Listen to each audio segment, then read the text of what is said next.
Bonjour les guerrières, j'espère que vous allez bien. J'avais un sujet à cœur qui est sur l'anxiété et les crises de panique. Moi-même, je suis une personne qui a fait de l'anxiété quand j'étais très très jeune, à partir du temps où j'étais très très jeune. Je tombais continuellement malade, ma mère ne savait pas pourquoi. Et bien, j'étais hospitalisée parce que je me déshydratais, je ne gardais rien. Tout ce que je mangeais, je le vomissais.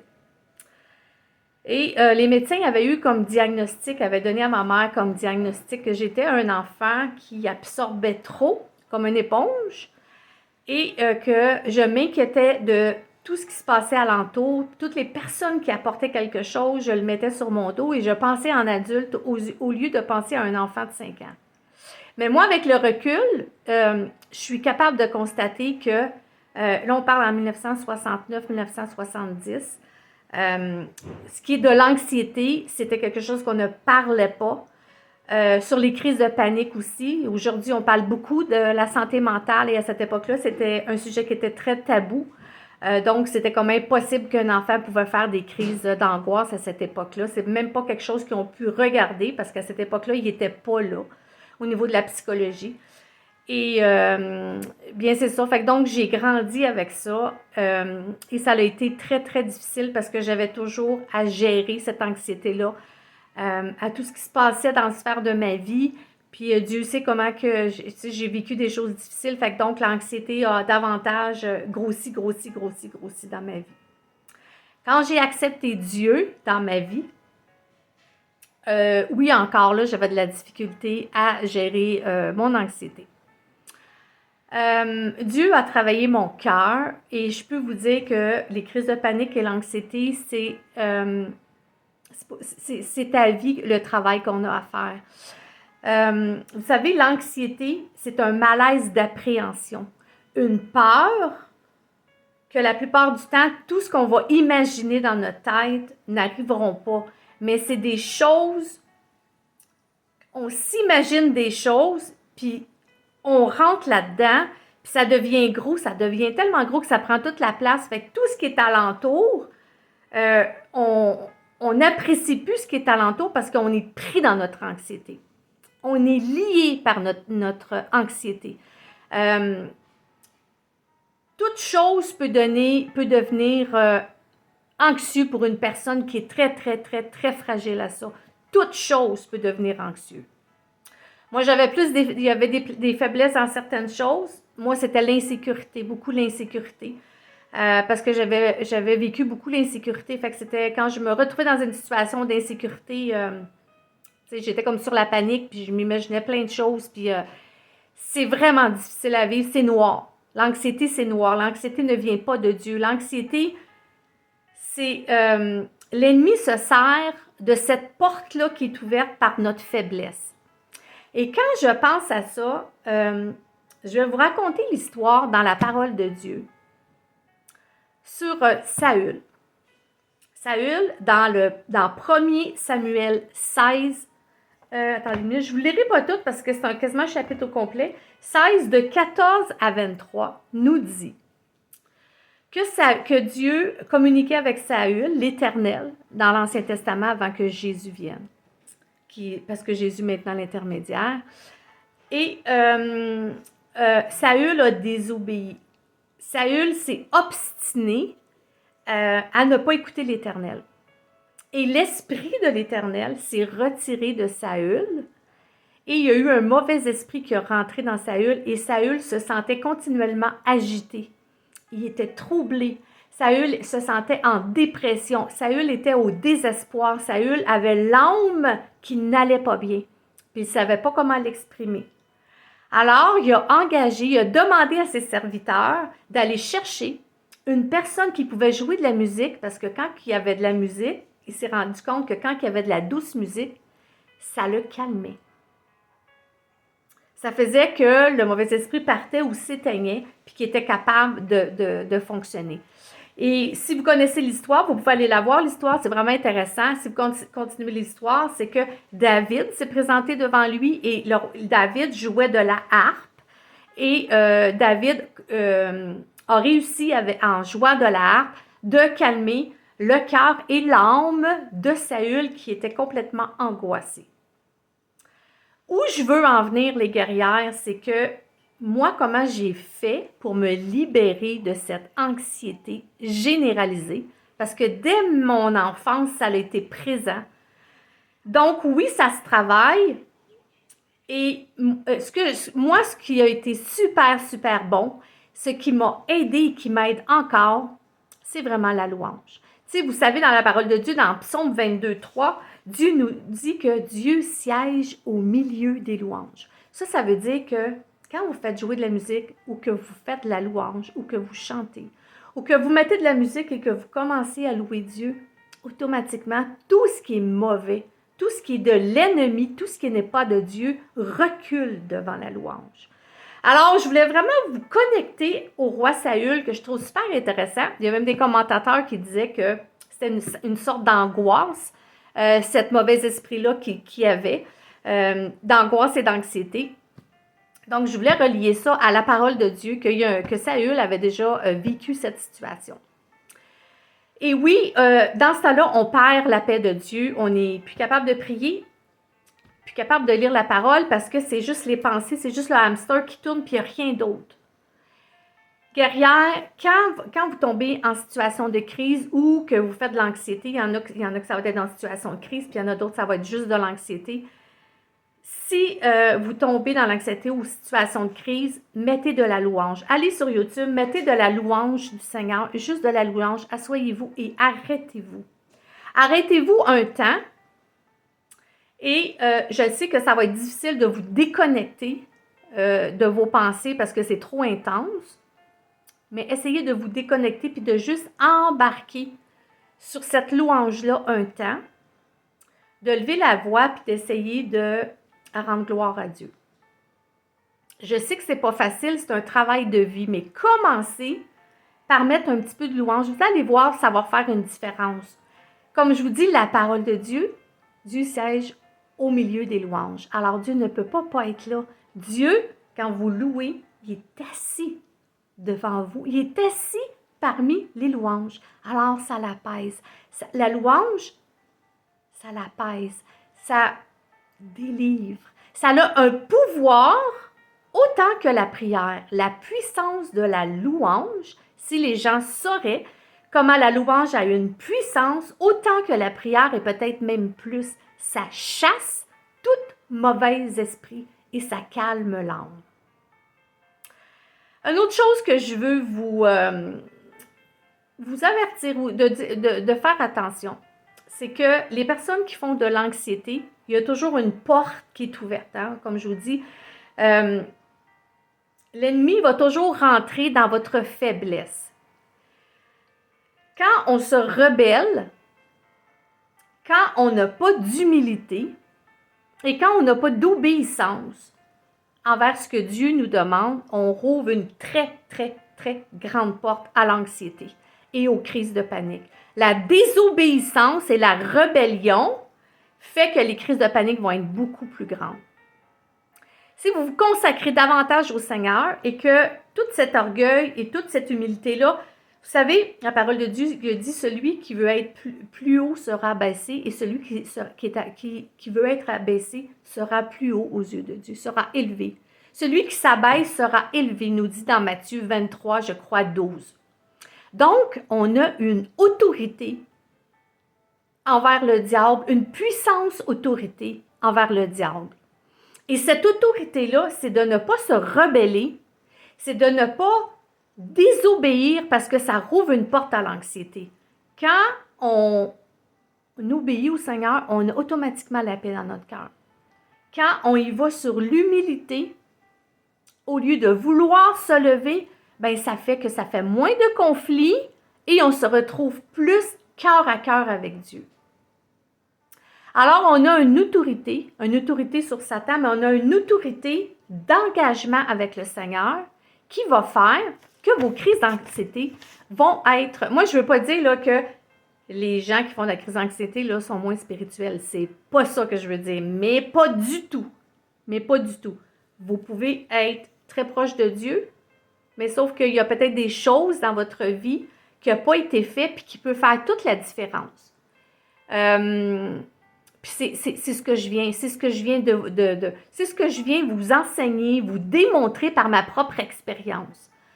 Donc, plus je suis dans un temps où ce que ça va moins bien, je suis plus fatiguée, je suis plus irritable, j'ai la mèche plus courte, bien, je peux vous dire que je vais rentrer beaucoup plus dans l'anxiété parce que je n'ai pas la paix dans mon âme, comme si je serais vraiment proche du Seigneur, comme d'habitude. Parfois, juste le fait de ne pas prendre mon temps de prière va faire toute une différence à ma journée. Puis ça, je l'avais parlé dans une autre capsule. Pourquoi?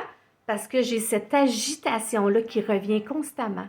Donc, moi, j'ai besoin plus peut-être qu'une autre personne. C'est pour ça que je vous dis, vous n'êtes pas moins spirituel. Mais moi, j'ai besoin plus de louanges. Et j'ai besoin plus de lire ma parole et j'ai besoin de plus être connectée avec le Seigneur. Parce que quand je ne suis pas connectée, l'anxiété rentre très facilement. Donc, ça se travaille, ça s'améliore et c'est sûr que je ne suis plus la femme que j'étais, la femme anxieuse. La petite fille anxieuse qui avait de l'anxiété généralisée, qui n'a jamais été traitée, qui n'a jamais été comprise.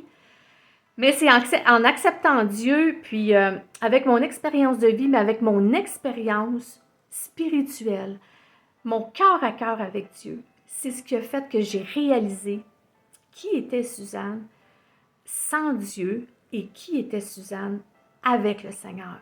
Et moi, je ne peux plus. Je ne peux plus, guerrière, ne plus vivre avec Dieu. Parce que avec Dieu, je suis une nouvelle créature. Sans Dieu, je suis pas belle. Pas belle. Comprenez? Avec Dieu, c'est Dieu seulement. Parce que par moi-même, je ne suis pas une belle personne, mais avec l'aide de Dieu, en m'appuyant, en obéissant au Seigneur, à vouloir le servir de tout mon cœur, à être où lui, il veut me rendre, et en ne m'astinant pas avec, en lui obéissant, ben, ça fait un travail merveilleux dans mon cœur, puis ça fait que je deviens une femme différente. Je deviens une femme moins agitée. Je deviens une femme qui est capable de parler, juste de parler comme moi je vous parle présentement. Tu sais, vous savez, je parle de mes faiblesses, puis je me rouvre un cœur à cœur avec vous. Puis c'est pour ça que le site des guerrières, on a mis ça en site privé, parce que les personnes qui ont vraiment demandé avaient vraiment à cœur de suivre Jésus. Et ce que je fais présentement, je le fais parce que Dieu me le demande. C'est très difficile, je vous le dis. Ça paraît peut-être pas, mais chaque capsule que je prépare, il y a de l'engagement. Il y a de l'engagement, puis ben, ça m'aide aussi. Je suis un petit peu égoïste un peu là-dedans parce que ça m'aide à grandir. Parce que moi, vous le parlez, vous partagez, ça me parle à moi en premier avant vous. Puis si c'est un processus que j'ai fait déjà, bien, je suis capable de tout mon cœur de vous le partager parce que je suis en processus ou je l'ai déjà vécu. Alors oui, c'est pas facile pour moi de vous partager, d'ouvrir mon cœur en tant que personne avec toutes mes faiblesses. Parce que je vous parle beaucoup de mes faiblesses. Mais gloire à Dieu, parce que Dieu s'est servi de ces faiblesses-là pour me rendre plus que vainqueur. Puis, bien, ça démontre que Dieu est un grand Dieu. Puis c'est pour sa gloire, c'est pas pour moi, c'est pour sa gloire, pour montrer à l'entour les autres personnes de voir la différence. Il y a juste Dieu qui peut changer nos cœurs. Il y a juste Dieu qui peut améliorer. Et bien, vous savez, il y a quelqu'un qui me disait, je ne sais même pas c'est qui disait ça, qui disait, celui qui a peur de souffrir souffre déjà. Parce que quand tu dis j'ai peur de souffrir, c'est parce que c'est déjà une personne qui a beaucoup de souffrance dans son cœur qui est capable de dire ça. Donc, c'est une personne qui souffre déjà. Peut-être ma sœur que tu souffres, je ne sais pas quelques combats que tu vis. On a toutes des combats spirituels différents. Peut-être que tu te retrouves dans des situations de crise, de panique et d'anxiété où ce que tu penses que tu t'en sortiras jamais. Mais encore une fois, je vais te dire qu'il y a de l'espoir. Si Dieu était capable de me délivrer des crises de panique, oui, je ne peux pas dire que j'ai des crises de panique. Je n'ai pas de crise de panique présentement, mais c'est sûr qu'il y a des situations qui vont être plus intenses et que je vais être obligée d'aller plus dans la prière, mais le fait que je suis toujours nourrie, moi, c'est soit par une prédication, soit par la louange, soit par la parole de Dieu. Le fait que je sois toujours nourrie fait que les crises de panique viennent moins parce que je me nourris continuellement du Seigneur. Fait que donc, ça remplit, puis ça ne donne pas de place, ça ne fait pas d'ouverture. Mais quand je me retrouve dans une situation où j'ai de la misère à gérer, bien, premièrement, c'est d'apprendre à mettre tout au pied de la croix, hein, parce que la première chose, c'est ça. Quand on a des crises d'anxiété, oui, la louange, mais de mettre aussi au pied de la croix. Parce que souvent, c'est l'orgueil. Hein? L'orgueil rentre, on ne veut pas mettre au pied de la croix, puis on ne veut pas le donner. Puis des fois, on est blessé, puis on ne veut pas le donner au Seigneur parce qu'on veut le garder pour nous. Mais c'est de le prendre, de prendre un recul et de le laisser au Seigneur, puis de dire, Seigneur, cette situation-là, je te la laisse au pied de ta croix parce que je ne veux pas vivre l'anxiété. Je ne veux pas prendre ça sur mes épaules. Je ne veux pas, Seigneur, me forger un monde qui n'existera pas. Je veux le laisser à ta croix. Je veux le laisser à ta croix. Puis si tu le laisses à la croix de Jésus et que tu fais ton processus de louange régulièrement, prends le temps de t'asseoir, ferme tout, fais juste ta louange. Puis tu vas voir que ça va apaiser. Peut-être que tu es dans un temps plus difficile. Moi, cette semaine, ça a été un temps plus difficile. J'ai vécu une situation qui m'a perturbée. J'ai vécu une situation où c'était intense. Mes émotions ont été intenses. Et bien, j'ai eu 1 ou 2 journées où j'étais beaucoup plus anxieuse. Et bien, je me suis rendu compte que je devais davantage me retrouver dans la parole de Dieu. Pour me nourrir, parce que c'est une nourriture spirituelle, puis on en a besoin. On en a besoin pour toutes nos faiblesses guerrières, pas juste pour l'anxiété. Alors, je veux t'encourager encore une fois, puis je veux te dire que si tu vis des crises d'anxiété, remets tout à Dieu. Il y a peut-être quelque chose dans ta vie que tu ne veux pas donner.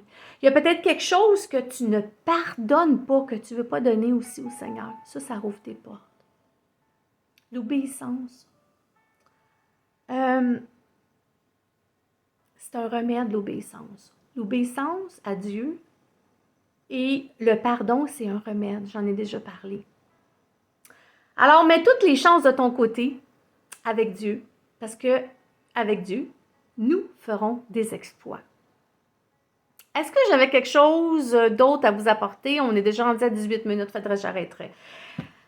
Moi, je continuerai jusqu'à demain matin, les guerrières, parce que j'aime tellement parler avec vous. C'est difficile de partir, mais un coup je suis partie, ça se passe quand même pas pire. Je vais prier pour vous. Je vais prier pour vous parce que je le sais, des crises d'anxiété, comment c'est difficile. Mais je vous donne l'espoir en vous disant que vous pouvez les apaiser, que Dieu peut délivrer totalement. Alors, je m'accorde avec vous, mes sœurs, mes guerrières. Seigneur, Dieu Père éternel, j'élève, Seigneur, mes guerrières, Seigneur, qui sont derrière cet écran, Seigneur. Mes guerrières, Seigneur, qui vivent de la détresse, Seigneur Jésus, qui vivent de l'anxiété. Seigneur, qui font des crises d'anxiété, Seigneur Jésus, continuellement, Seigneur, qui viennent, Seigneur, prendre toute la place de leur vie, Seigneur, et qui ont de la difficulté, Seigneur, à fonctionner. Seigneur, tu es un Dieu qui délivre, Seigneur, et tu les vois toutes, Seigneur, présentement derrière leur écran, Seigneur, qui sont en prière, Seigneur, qui s'accordent avec moi, Seigneur. Je te prie, Seigneur, de les délivrer, Seigneur.